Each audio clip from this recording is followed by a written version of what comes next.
نبی کی عزت اس کو کیا مسئلہ آیا؟ ہم نے کہا ٹھیک ہے. لوگ کہتے ہیں کہ جو نبی علیہ السلام کو گالی دے قتل کرو. کیوں؟ ابو داؤد شریف میں حدیث ہے نبی کریم صلی اللہ علیہ وسلم کا نبینا سے حافظ کی ام ولد ہے. نبی کو گالی دے کائنات کے امام نے اعلان کیا جب قتل ہو جانا ان دمها حلال. یہ گستاخہ ہے, اس کے خون کا کوئی بدلہ نہیں ہے. جب یہ پیغام دیا فیصلہ ہو گیا گستاخ رسول معاف نہیں. لیکن بھائی افسوس کہا کوئی بات نہیں, امام احمد موجود, ان کا فیصلہ جو موجود ہے ہمارے پاس. اچھا کیا ہے؟ اٹھائیے البحر الواحد جلد نمبر 5 صفحہ نمبر 115 ہے. لکھنے والے امام حنفی امام ہے ابن نجیم حنفی ہے, اور فقہ حنفی کے اندر ان کا مرتبہ مقام یہ ہے کہ ان کو ابو حنیفہ ثانی کہا جاتا ہے. اور یہ ابو حنیفہ ثانی انہوں نے لکھا ٹھیک ہے. دیکھو اب دیکھنا کہتے ہیں ایک نعم نفس المؤمن طویل الى قول مخالفنا فی مسئلہ الصلاۃ. نبی علیہ السلام کو گالی دینے کا مسئلہ آیا ہے. ایک مومن آدمی کا دل ہمارے مخالف امام شافعی رحمۃ اللہ علیہ جو ہے, جو نبی علیہ السلام کے گستاخ کے بارے میں یہ فیصلہ دیتے ہیں کہ اسے قتل کر دیا جائے, ایک مومن کا دل تو اس طرف جاتا ہے. لیکن چونکہ ہم حنفی ہیں وَلَٰكِنْ اتِّبَاعُنَا لِلْمَذْهَبِ وَاجِبٌ, کہا ٹھیک ہے مسئلہ اس سے رسول کا ہوگا لیکن ہم اپنے تقلیدی دائرے سے باہر نہیں نکل سکتے. لہذا فقہ حنفی میں وہ واجب القتل نہیں ہو سکتا. ہم شریعت کی نہیں کس کی مانیں گے؟ وَلَٰكِنْ اتِّبَاعُنَا لِلْمَذْهَبِ وَاجِبٌ, ہمارے لیے اپنے مذہب کی پیروی کیا ہے؟ واجب ہے. تیسری مثال یہ دیتا, یہ میرے ہاتھ کے اندر کتاب ہے, دیوبندی مکتبہ سے چھپی ہے, جامع الترمذی ہے. اس کے شروع میں عربی زبان میں املائی تقریر ہے مولانا محمود حسن دیوبندی کی, جنہیں دیوبندیوں کے اندر شیخ الہند کا لقب حاصل ہے. انہوں نے لکھا ہے, کہتے ہیں کہ لوگوں مسئلہ آیا, کہا لوگوں سنو من جہاد الاحادیث والنصوص, لوگوں شریعت کے دو فیصلے سے احادیث کی روح سے بات یہ ہے من جہاد الاحادیث والنصوص ان الترجیح للشافعی, لوگوں راجع بات تو امام شافعی ہے, قرآن کی روح سے حدیث کی روح سے بات امام شافعی کی راجع ہے. پھر مان لو قرآن کے بات کیا ہے؟ کہا ٹھیک ہے, لیکن میں لوگوں سنو اب آگے بڑھو. کیا کہتے ہیں؟ کہتے ہیں وَنَحْنُ مُعَلِّدُونَ يَجِبُ عَلَيْنَا تَقْلِيدُ إِمَامِنَا أَبِي حَنِیفَہ. لیکن چونکہ ہم حنفی ہیں, اگرچہ قرآن کی روح سے حدیث کی روح سے من جہاد الاحادیث والنصوص ہے, احادیث کی بنا پہ نصوص کی وجہ سے امام شافعی کی بات صحیح ہے, لیکن چونکہ ہم مقلد ہیں, کہا لوگوں سن لو وَلَا نَحْنُ مُعَلِّدُونَ يَجِبُ عَلَيْنَا تَقْلِيدُ إِمَامِنَا أَبِي حَنِیفَہ, ہمارے لیے اپنے امام ابو حنیفہ کی تقلید لازم ہے. یاد بتاؤ کیسے کلام ہے. اور آج لوگ کہتے ہیں طرح طرح کی باتیں, رفع الیدین کا مسئلہ, کبھی فاتحہ امام کا مسئلہ, کبھی آمین جہاد کا مسئلہ, کبھی تراویح کا مسئلہ, کبھی تین طلاق کا مسئلہ, کبھی کسی کے خلاف. یارو میں یار نبی کو بناؤ, قرآن کو بناؤ, اصحاب محمد کو بناؤ, رب کعبہ کی قسم سارے خلاف مل جائیں گے. میں کہتا ہوں یہ سمجھتا ہوں اس سے میں ذہنی اللہ کو کبھی کہہ نہ سکتا. میری زبان کی ترشی کو میں پہلے قبل وقت ہی معلوم رہا ہوں. میری کوشش ہے کہ میری زبان سے کوئی ایسا سخت جملہ نہ نکلے جو میرے کسی بھائی کی دل آزاری کا باعث ہو. میں دل دکھانے نہیں آیا, میں دل جو ہے وہ ایمان سے سجانے آیا ہوں. میں تو پیار کی دعوت لے کے لوگوں کلمہ ہے لا الہ الا اللہ محمد رسول اللہ. ہم کہتے لوگوں کھینچ لے مصور وہ تصویر جس میں یہ صفائی ہو, ادھر اسوہ محمد ہو صلی اللہ علیہ وسلم, ادھر گردن جھکائی ہو. یارو سمجھ جانا ہے نبی علیہ السلام لوگوں ان اول ما یحاسب العبد الصلاۃ, لوگوں سب سے پہلے جس چیز کا حساب کتاب لے جائے وہ نماز ہے. فَإِنَّ نَجَا مِنْهُ, اگر نماز میں پاس ہو گیا فَمَا بَعْدَهُ أَيْسَرُ مِنْهُ, دیگر امتحان میں اولا پاس ہو جائے گا. اگر نماز کے امتحان میں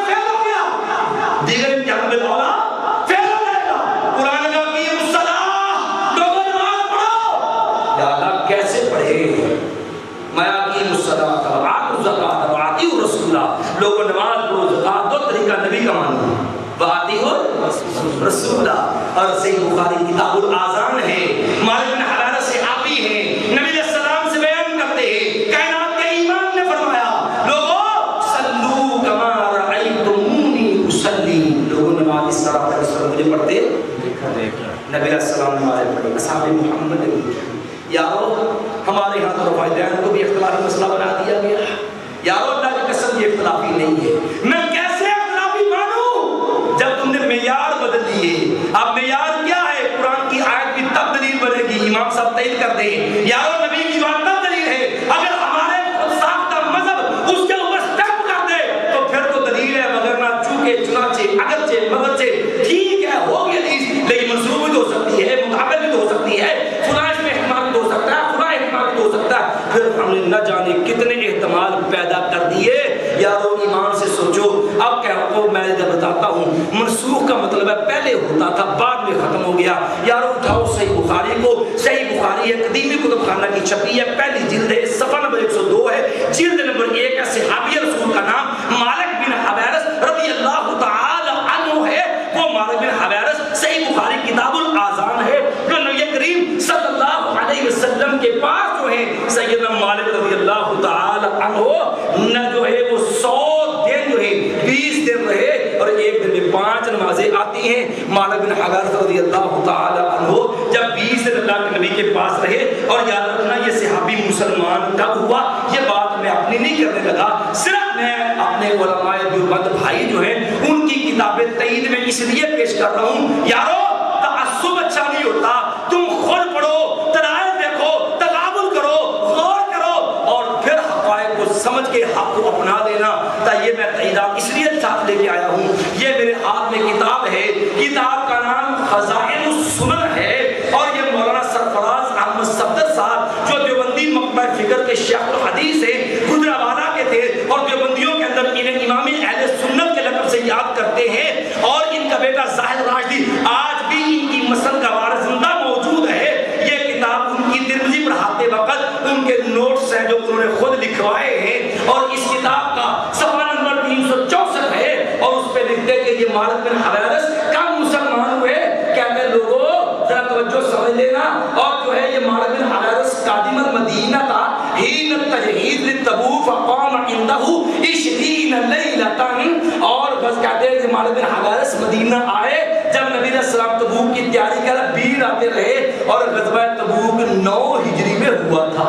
کیا ہوا تھا؟ 9 ہجری۔ اس وقت آن صلی اللہ علیہ وسلم کی عمر مبارک تقریباً 62 سال تھی، نبی علیہ السلام کی عمر کتنی تھی؟ 62 سال، اور بڑھاپے اور کمزوری کا زمانہ تھا، بڑھاپے اور 63 سال کی عمر میں نبی صلی اللہ علیہ وسلم دنیا سے فوت ہوئے۔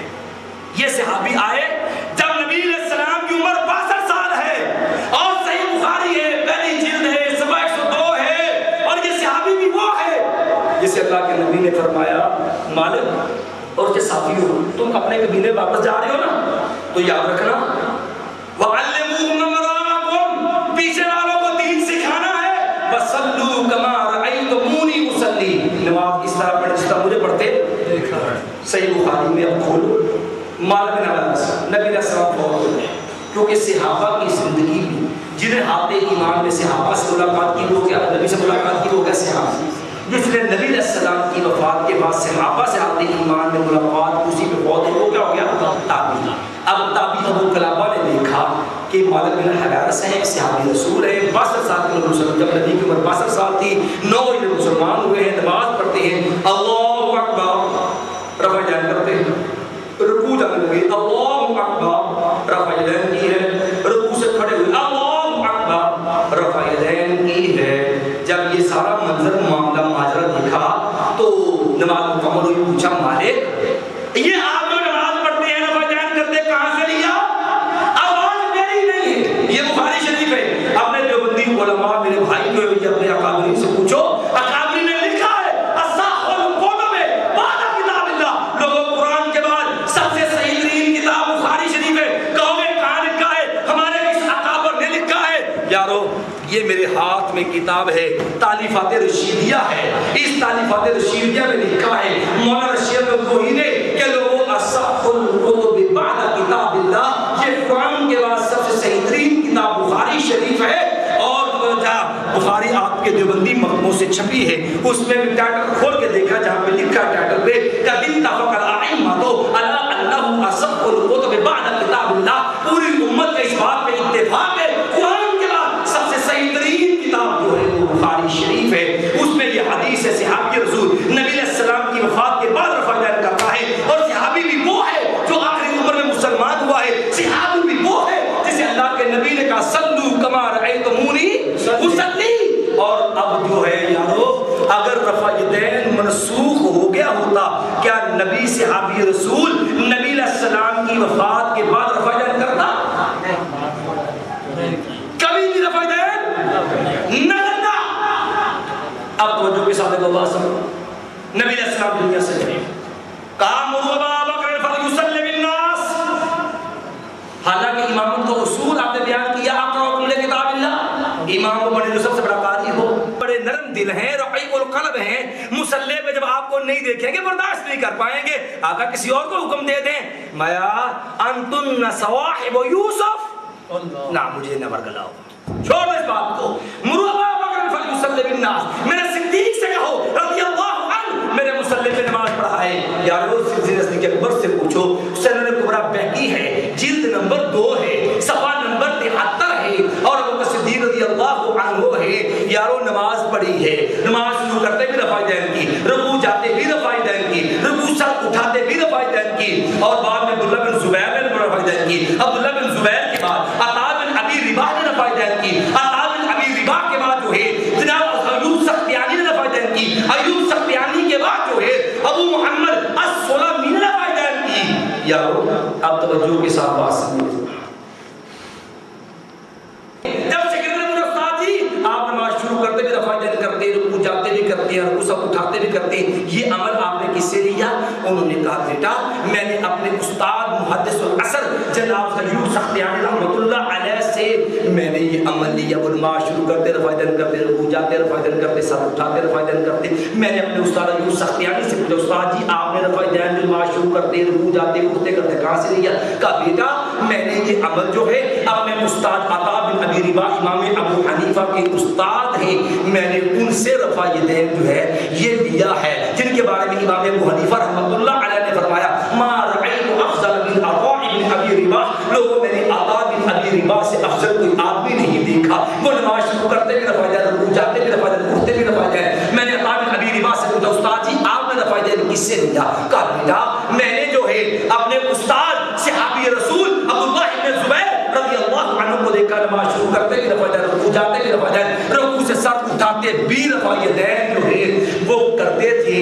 میں نے پوچھا استاد جی آپ نے عبداللہ بن زبیر سے پوچھا استاد جی آپ نے کہاں سے لیا؟ کہتے میں نے اپنے نانا یار غار صدیق اکبر رضی اللہ عنہ کو دیکھا، میرا نبی نے میرے نانا جان نماز شروع کرتے بھی رفع یدین کرتے، رکوع جاتے بھی کرتے، اٹھتے بھی کرتے، اور جو ہے میرے نانا نے جب یہ عمل میں نے کرتے دیکھا، میں نے کہا نانا جی آپ نے کہاں سے لیا؟ کہا بیٹا میں نے محمد کریم صلی اللہ علیہ وسلم کو دیکھا، میرا نبی نماز شروع کرتے بھی رفع یدین کرتا، رکوع جاتے بھی کرتے، رکوع سب اٹھاتے بھی کرتے۔ یارو ایمان سے سوچو میرے نبی نے رفع یدین کی، نبی کو دیکھ کے صدیق اکبر نے کی، صدیق اکبر کو دیکھ کے عبداللہ بن زبیر نے کی، عبداللہ بن زبیر کو دیکھ کر کے عطا بن ابی رباح نے کی، عطا بن ابی رباح کو دیکھ کر کے ایوب سختیانی نے کی، ایوب سختیانی کو دیکھ کے آگے شاگردوں نے کی، نبی کو دیکھ کے صحابہ نے کی، صحابہ کو دیکھ کے تابعین نے کی، تابعین کو دیکھ کے تبع تابعین نے کی۔ ایمان سے سوچو نبی نے چھوڑی ہوتی، صدیق اکبر نہ کرتے، صدیق اکبر نے چھوڑ دی ہوتی، عبداللہ بن زبیر نہ کرتے، عبداللہ بن زبیر رضی اللہ عنہ نے چھوڑ دی ہوتی، عطا بن ابی رباح نہ کرتے، عطا بن ابی رباح نے چھوڑ دی ہوتی، ایوب سختیانی نہ کرتے، ایوب سختیانی نے چھوڑ دی ہوتی، نیچے والے محدثین بھی نہ کرتے۔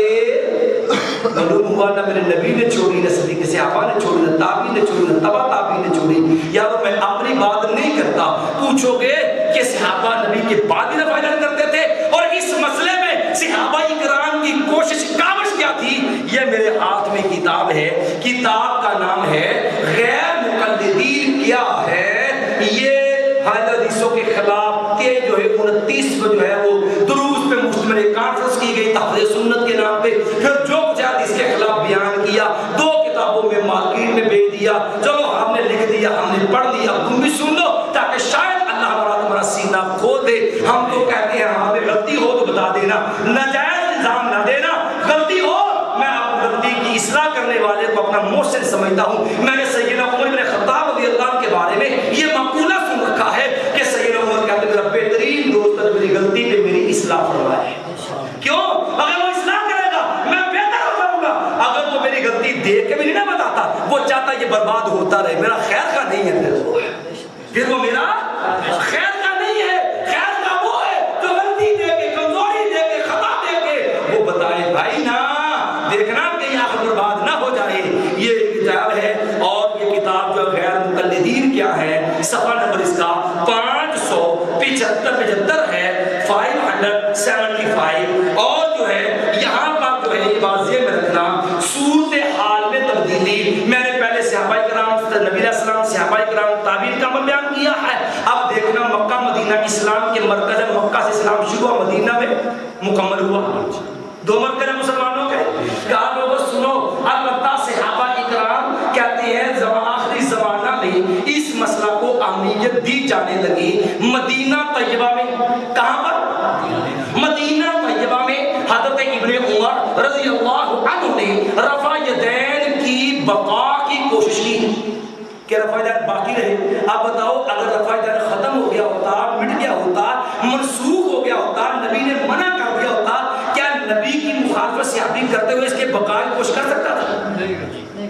کہتے ہیں مدینہ میں حضرت ابن عمر رضی اللہ عنہ رفع یدین کی بقا کی کوشش کہ یہ کیمرے اور حضرت ابن زبیر رضی اللہ عنہ کی وجہ سے مکہ مکرمہ میں، عبداللہ بن زبیر کی وجہ سے مکہ مکرمہ میں، عبداللہ بن عمر رضی اللہ عنہ کی وجہ سے مدینہ طیبہ میں، مکہ میں بھی مدینہ میں بھی، دونوں مرکز اسلام کے دونوں آدمی صحابی رسول، عبداللہ بن عمر بھی صحابی، عبداللہ بن زبیر بھی صحابی، دونوں نے رفع یدین کو برقرار رکھنے کی کوشش کی۔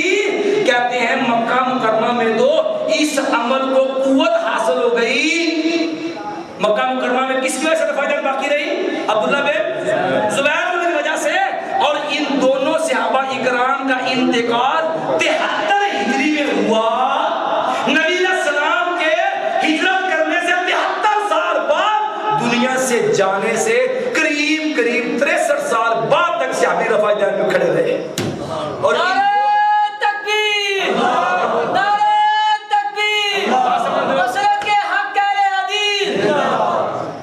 دونوں صحابہ اکرام 63 سال تک رفع یدین کو برقرار رکھتے رہے۔ دونوں صحابہ کی کاوش کا نتیجہ مکے میں بھی رفع یدین عام ہو گئی، مدینے میں بھی۔ یارو ایمان سے سوچو اگر منسوخ ہو گئی ہوتی صحابہ کوشش کرتے اس کتاب میری تو نہیں ہے، کتاب میں ساتھ لے کے اردو میں ہے، ماشاءاللہ پڑھے لکھے لوگ ہیں، خود دیکھ لینا پڑھ لینا، نہیں تو یہ اس کا ایڈریس لکھ لینا، فون نمبر ہے چھاپنے والوں کے وہ نمبر نوٹ کر لینا، یہ ساری چیزیں پرنٹر ہیں۔ اگر حوالہ نہ ملے آخری تمہارا مجرم ہے، کنڈی والوں تمہارا مجرم ہوں اگر غلط بیان نہیں کروں، اگر صحیح ہو میرے لیے نہیں اپنی آخرت کے لیے اپنے رب کو راضی کرنے کے نبی کی سنت کو اپنی اپنا زیور بنا لینا۔ مکے میں بھی مدینے میں بھی کنہوں نے بلگائی؟ صحابہ اکرام نے رفع یدین کے بقا کی کوشش۔ یارو ایمان سے سوچو اگر نبی کی مراد صحابہ سے بڑھ کے کون سمجھ سکتا ہے؟ آمنو کما آمن الناس، میں اپنی نہیں کرتا، میں اس لیے اپنے دیوبندی بھائیوں کی کتابیں اس لیے دکھا رہا ہوں۔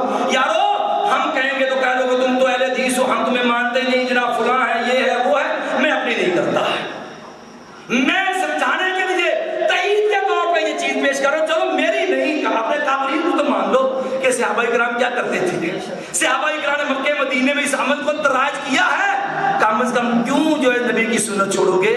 پھر میں اپنی نہیں کرتا۔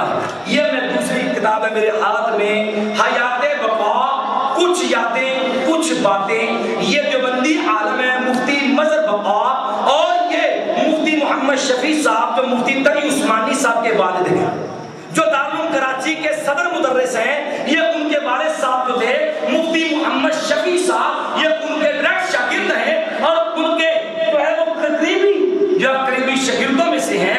یہ مولانا محمد مظہر بقا صاحب نے باقاعدہ جو ہے لکھا، اب ایمان سے سوچنا، یہ اسی کتاب کا صفحہ نمبر 190 ہے۔ ابھی دوبارہ اپنے بڑی پرانی کتاب دوبارہ تباہ ہو گئی۔ کیا لکھتے ہیں؟ کیا رکوع میں جاتے اور اس سے اٹھتے وقت رفع یدین چونکہ صحیح اور کبھی احادیث سے ثابت ہے، صحیح بھی ضعیف بھی، جو ہے وہ ضعیف بھی نہیں، کبھی احادیث سے کمزور نہیں ہے، صحیح بھی ہے کبھی بھی ہے، صحیح اور کبھی احادیث سے ثابت ہے، اس لیے کبھی کبھی رفع دین بھی کر لیتا ہوں۔ حضرت مفتی محمد شفیع صاحب رحمۃ اللہ علیہ نے بھی ایک مرتبہ اپنی نجی مجلس میں جب اپنے ساتھی بیٹھے تھے وہاں پر یہ بات کہی ہے، کیا کہا؟ نجی مجلس میں حاضرین سے فرمایا تھا کبھی کبھی رفع دین بھی کر لیا کرو، کیونکہ اگر قیامت میں رسول اللہ صلی اللہ علیہ وسلم نے دریافت فرما لیا کہ تم تک میری یہ سنت بھی تو صحیح طریقہ پر پہنچی تھی، سنت صحیح طریقہ پر پہنچی تھی، تم نے اس پر کیوں عمل نہ کیا، تو کوئی جواب نہ بن پڑے گا۔ اب یارو امام سے سوچو، یہ مفتی شفیع صاحب ہے کہ صحیح کبھی احادیث سے جبر ملا ہے، اور اگر یہ نہ کیا قیامت والے دن امام الانبیاء محمد کریم صلی اللہ علیہ وسلم شاف محشر نبی نے جہاں آدم علیہ السلام سے لے کے عیسیٰ علیہ السلام تک ہر نبی نے شفاعت سے انکار کر دینا ہے، سفارش کرنی اللہ کے نبی صلی اللہ علیہ وسلم نے، اگر نبی نے پوچھ لیا میری یہ سنت تم تک آئی تھی عمل کیوں نہیں کیا، میری بات نہیں، جو بندیوں کے بزرگ عالم دین ہے مفتی محمد شفیع صاحب تقی عثمانی صاحب کے والد ہے، بات لکھنے والا بھی کوئی اہل حدیث نہیں، انہیں کا شاگرد مولانا مفتی مظہر عباس صاحب ہیں، کہتے ہیں پھر کوئی جواب نہ بن پڑے گا، کوئی جواب۔ یارو ایمان سے بتاؤ، میدان حشر میں اگر نبی کے سامنے بھی رسوائی ہو گئی، وہاں جواب نہ ملا، تو بتاؤ اس سے بڑی کوئی ذلت اور خفت ہو سکتی ہے؟ نہیں ہو سکتی۔ یارو مجھے اتنا بتا دو پھر کیوں نہیں کرتے؟ اب میں یہ بتا دیتا ہوں، کیونکہ میں نے پہلے کہا میں نے مرد بھی بتاؤں گا کہ ہمارے یہاں ظلم جو ہے فرقہ واریت نے کہاں تک ظلم کیا اور لوگوں کو سچے دین سے کیوں روکا۔ یارو میں اپنی بات نہیں کرتا، آؤ اب یہ کو کہے کیوں نہیں کرتے؟ رفع دین کا مسئلہ اختلافی نہیں تھا، رفع دین کے مسئلے میں حدیثوں میں تعارض نہیں ہے، یہ جو ہے فرقہ وارانہ ذہن کی اختراع ہے تعارض، یہ نسل کی بحث ان کی اپنی ہے۔ یارو ایمان سے سوچو، کیا جو عمل منسوخ ہو جائے ہو سکتا ہے؟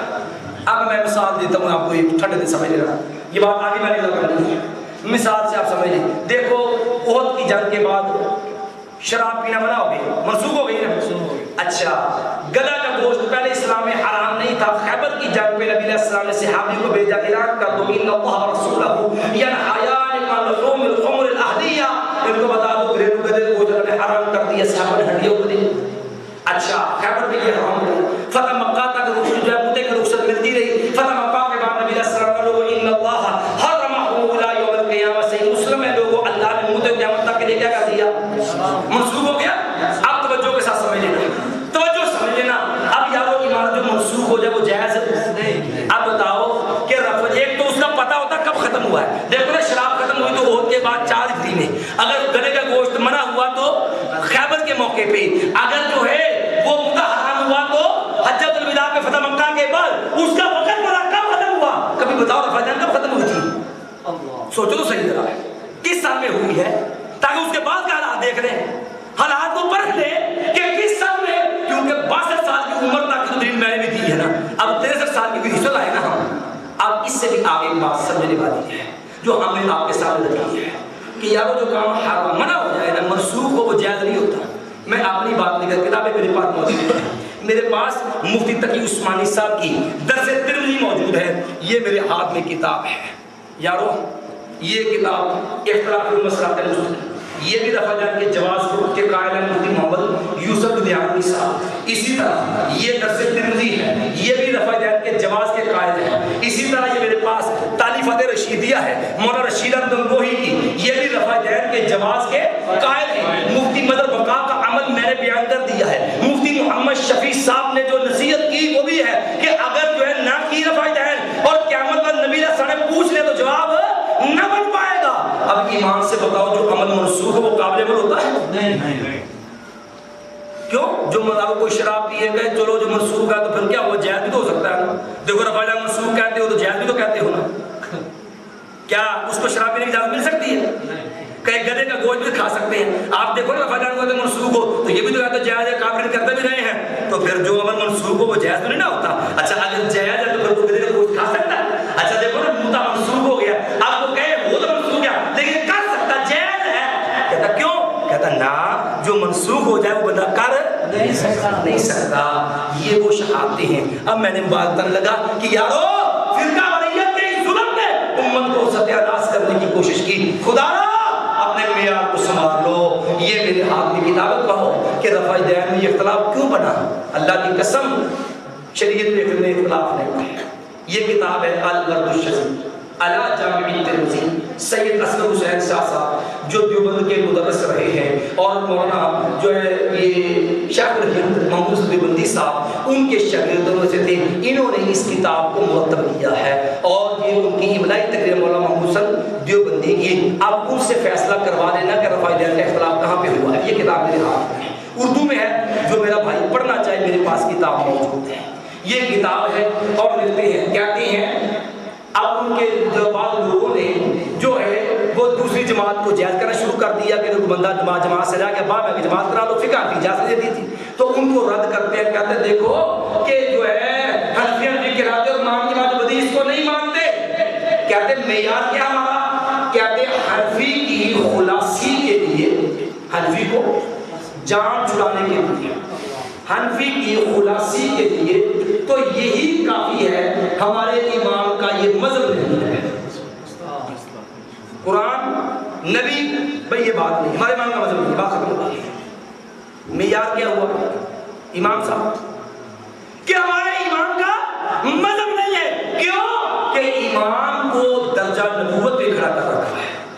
بڑی معذرت کے ساتھ میں کوئی مبالغہ ہے یا حاشر نہیں کر رہا, صرف اس لیے کوئی میرا بھائی ہے نہ سمجھے کہ شاید وہ زیادتی کر رہے, صرف اصل کتابیں کھول کے بات پڑھ رہا ہوں اور تفہیم کی کوئی تو سمجھانے کی کوشش کر رہا ہوں. یہ میرے پاس کتاب ہے اور کہتے ہیں لوگوں کیونکہ قول مجتہد بھی قول رسول شمار ہوتا ہے. قول مجتہد بھی قول رسول شمار ہوتا ہے. درجہ کون سا دیا ہے؟ نبی والا. اب یہ رفع دین کی بات آئی, اختلاف کہاں سے بنے, امت کو کہاں سے پھاڑا ہے؟ کہا لوگوں رفع حنفیوں, رفع اپنے ساتھیوں سے کہہ رہے ہیں رفع دین میں تو باوجود احادیث صریحہ, احادیث صریحہ کا مطلب واضح دو ٹوک جن میں احتمال نہیں ہوتا, کلیئر فیصلہ ہے. کہتے آپ رفع دین میں تو باوجود احادیث صریحہ کے امام کی آڑ پکڑے. کس کی آڑ پکڑے؟ قرآن کی آڑ پکڑے کہ امام کی؟ نبی کی آڑ پکڑے کہ امام کی؟ صحابہ کی آڑ کے امام کی؟ کہتے احادیث صریحہ کے مقابلہ میں امام کی آڑ پکڑے اور کہیں کہ امام کا مذہب نہیں, اور کہیں کہ امام کا, اور خوب جمے ڈر جائے اور حنفیت کا دعویٰ کرے. اور حنفیت کا اگر کوئی غیر مقلد رفع دین کرے, کوئی حدیث غیر رفع دین کرے تو اتنے چامل, اتنا غصہ, اتنا تعصب, اتنے جمے تو اخراج من المسجد کا حکم ہے کہ اس کو نکال دو مسجد سے. رفع دین کو کی نکالو مسجد سے, نکال دو غیر مقلد. آج بھی ایسا وہ بیچارہ چلا جائے تو بڑا اس کو گہری نظر سے دیکھتے ہیں, گور کے پھر اس کے گرد گھیرا تان کرتے ہیں, اس کو پھنساؤ, اس سوال اس کو ادھر ٹیس کرو, شاید یہ ہمارے پاس آ جائے. یار میری بات نہیں ہے, یہ کون ہے؟ مولانا محمود الحسن دیوبندی. باوجود احادیث صریحہ کے امام کی آڑ پکڑے اور حنفیت کا دعویٰ کرے, خوب جمے. کوئی اہل حدیث غیر مقلد کرے تو کوئی مسجد سے نکال دو. یارو کلمہ کیا پڑھتے ہو؟ لا الہ الا اللہ محمد رسول اللہ. میں پوچھنا چاہتا ہوں لوگوں مجھے بتاؤ کیا معاذ اللہ ثم ما کبھی عیسیٰ نے کہا تھا مجھے رب بنا دو؟ کبھی ماں مریم نے کہا تھا مجھے رب بنا دو؟ کبھی کہا عزیر نے کہا تھا مجھے رب بنا دو؟ کنہوں نے بنایا تھا؟ جو رائے حق سے بھٹک گئے تھے. اب کیا ہے اسے الزام نہ سیدنا عیسیٰ پہ نہ مریم پہ نہ اس کے ساتھ ہی یہ الزام سیدنا عزیر پہ، وہ تو انشاءاللہ اللہ کے ہاں اپنی نیکیوں میں بری ہو جائیں گے. مجھے بتاؤ کہ امام ابو حنیفہ رحمۃ اللہ کہیں کہا تھا کہ نبی کے مقابل میری بات کو لے کے خوچ مر جانا؟ یار امام صاحب کو گناہ نہ کرو. کیا جواب امام ابو حنیفہ رحمۃ اللہ علیہ کو؟ اگر قیامت والے دن امام صاحب نے پوچھ لیا میرا نام لے کر کے تم نے جو ہے نبی کی باتوں کو رد کیا، میں نے تو یہ بات نہیں کہی تھی، کیا جواب دو امام صاحب؟ سوچو. جیسے مفتی شفیع صاحب نے کہا نا کہ نبی کی سنت ہے، اگر نبی نے پوچھ لیا تو کوئی جواب، اگر امام صاحب نے پوچھ لیا میں نے تو یہ بات نہیں کہی تھی. جیسے عیسیٰ علیہ السلام سے اللہ نے کہا انت قلت للناس اتخذونی وامي الہین من دون اللہ، عیسیٰ علیہ السلام آپ نے کہا تھا لوگوں مجھ کو میری والدہ کو اللہ کے سوا رب بنا لو، تو عیسیٰ علیہ السلام نے کہا یا اللہ ان كنت قلته فقد علمته، اللہ سے کوئی بات نہیں، اگر میں نے کہی ہوتی اللہ تو جانتا ہے. قالوا ما في نفسك ولا اعلم ما في نفسك، اللہ فلما كنت عليه كنت انت رقیب، میں اللہ میں جب تک میں موجود تھا میں جانتا تھا.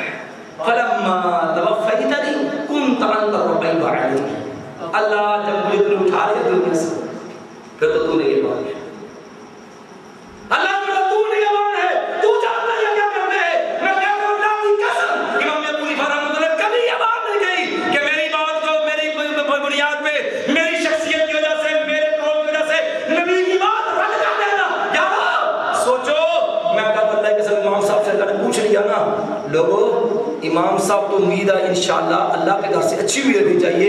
مجھے ظاہری امید ہے کہ وہ تو عیسیٰ علیہ السلام کی طرح یہ جواب دے کہ یا اللہ میں نے تو نہیں کہا تھا میں تو بری ہوں، میرا یہ کام نہیں. تم کیا جواب دو گے؟ کیا جواب دو گے؟ دوسرا مسئلہ ہے ذرا بات کو مصر کریں، وقت کی قلت ہے، مسائل بہت سارے ہیں، ابھی سوال مجھے آپ کی نشست بھی باقی ہے، لیکن کیونکہ علاقہ بھی آپ تک پہنچنا کافی مشکل سا ہوتا ہے، لیکن ہمیں خوشی ہے. کیوں؟ یہ نبیوں کا مشن ہے. میرا نبی کو تبلیغ کے لیے 3 میل تک پیدل چل کے نہیں گیا. لوگوں نے برا سلوک بھی کیا تو میں نے اپنی بدوا تو نہیں دی تھی. میرے نبی نے تو پھر بھی یہ کہا تھا اللہم اہد قومی فانہم لا یعلمون، اللہ ان لوگوں کو ہدایت دے دیجیے، بیچارے جانتے نہیں ہیں، یہ بیچارے جانتے نہیں ہیں. اللہ تو نہیں، اگر یہ نہ صحیح اللہ ہو سکتا ہے ان کی علماء سے بھی سمجھ آئے ان کی. اب دوسرا مسئلہ ہے فاتحہ اور ایمان کا مسئلہ. ہمارے یہاں کہتے ہیں جھوٹ جمع جھوٹ جمع جھوٹ تیجا جھوٹ، یہی ہوتا ہے نا. ایسے اللہ معاف کرے، کم از کم اللہ کا ڈر ہو جائے.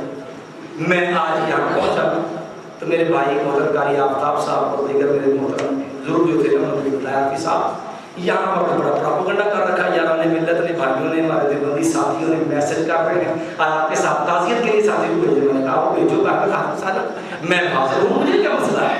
مجھے بتاؤ کہتے ہیں الفضل ما شہر به الاعداء، کہتے ہیں جادو کو جو سر چڑھ کے بولے. یارو پھر کسی نے تجربہ کرنا ہو تو یار تو ابھی حاضر ہے، کوئی میدان سجانا چاہو پھر بھی حاضر ہے. اور جو پہلے کچھ ہوا ہے جو ہے پھول نگر وہاں پر وہ کیا ہوا ہے ویڈیو تکبیر تکبیر مسلک کے حق اہل حدیث علامہ مولانا محمد یحییٰ عارفی صاحب زندہ باد، مولانا محمد یحییٰ عارفی صاحب زندہ باد. ہمارا مقصد اشتعال کی نہیں ہے، ہمارا مقصد صرف بات سمجھانا ہے. شاید کہ اتر جائے تیرے دل میں میری بات، انداز بیان اگرچہ شروع نہیں ہے، شاید کہ اتر جائے تیرے دل میں میری بات. میں تو صرف سمجھانے کے لیے بیٹھا. یارو تم جو کہو، کیا ویڈیو کے حقائق کون جھٹلائے گا ہے؟ یہ میرا بھائی فہیم صاحب کرتا ہے، یہ اس مناظرے کے اندر ویڈیو کاٹ دیتا ہے. وہ ویڈیو ہمارے پاس ساری اصل موجود ہے، آپ کے قریب راولپنڈی سے دستیاب خیابان سر سید سے. سیڑھی لا کے چوک میں رکھ دو، فیصلہ لوگوں سے دے دیتا ہے. تو میری نام اپنے علماء کو بٹھا لینا ہے، نوٹ کر لو، حدیثوں کو نوٹ کر لینا، حوالہ جات کو نوٹ کر لینا، فیصلہ اپنے علماء کے لا جاؤ، اپنے علماء کو بٹھاؤ، ذمہ داروں کو بٹھاؤ. میں کہتا ہوں مجھے کیا ضرورت ہے صفائی دینے کی؟ باقی رہ گیا کہتے ہو کہ فاتحہ پڑھنا منسوخ ہے، یہ دعویٰ کیا. ہائے کم از کم اپنے قابلین سے پوچھا ہوتا ہم نے منسخ کا دعویٰ کیا ہے، اور جو چیز منسوخ ہو وہ جائز نہیں ہوتی. میں نے 3 مثالیں دی، شراب کی، گلے کا گوشت کھانے کی اور مدے کی۔ اچھا مجھے بتاؤ اگر فاتحہ منسوخ ہوئی ہوتی، یارو بخاری شریف ہے پہلی جلد ہے صفحہ 104 ہے، صحابی رسول عبادہ بن صامت ہے، بدری سے آبی ہے، انصاری سے آبی ہے۔ نبی علیہ السلام فرمان بیان کرتے ہیں لوگوں کا، نبی علیہ السلام لا صلاۃ لمن لم یقرأ بفاتحۃ الکتاب، لوگوں جو بندہ نماز میں فاتحہ نہیں پڑھتا اس کی نماز نہیں، جو فاتحہ پڑھتا اس کی نماز نہیں، جو فاتحہ نہیں پڑھتا اس کی نماز نہیں۔ یہ بات کون بیان کرتا ہے؟ صحابی رسول عبادہ بن صامت رضی اللہ تعالی عنہ۔ یہ میرے ہاتھ میں کتاب ہے حضرت شیخ الہند کے غیر مقلدین سے لاجواب سوالات، جس کا دوسرا نام ہے ادلہ کاملہ۔ اس کا دوسرا نام کیا ہے؟ اس کا صفحہ نمبر 58 ہے، 58۔ یہ کتاب ہے کہتی ہے قول